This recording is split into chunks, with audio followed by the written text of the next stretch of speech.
Cette vidéo vise à vous apprendre à utiliser la fonctionnalité des filtres. Donc, les filtres servent à éliminer certains énoncés du formulaire pour raccourcir ou viser des habitudes de vie plus précises. Donc, pour créer un nouveau filtre, une fois dans le formulaire, vous pouvez aller sur l'onglet Filtre et Nouveau.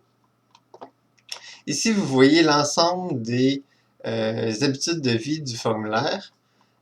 En tout, il y a 95 énoncés. Actuellement, aucun n'est sélectionné, donc si on l'enregistrait en ce moment, il n'y aurait aucune question dans le formulaire.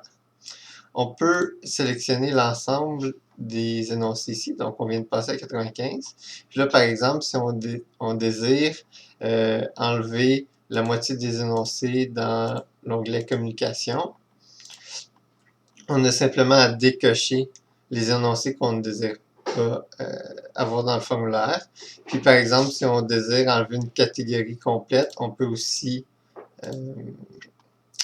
enlever les cases. Donc là, on voit ici qu'on est rendu à 66 énoncés sélectionnés.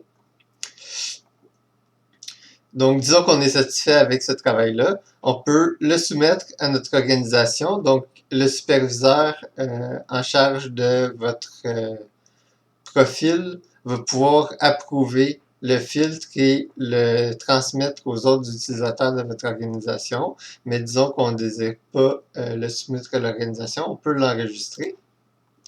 Puis là, il devient actif.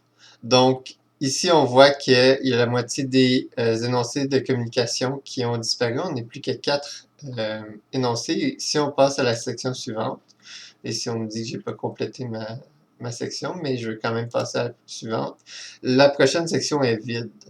Donc finalement, il n'y a aucun énoncé. Puis là, on peut passer les autres sections jusqu'à tomber dans la prochaine section qui n'a pas été influencée par le filtre, donc qui est complète.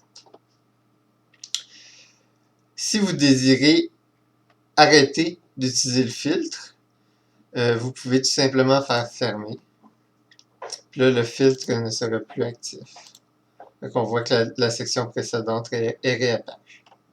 Voilà comment utiliser les filtres.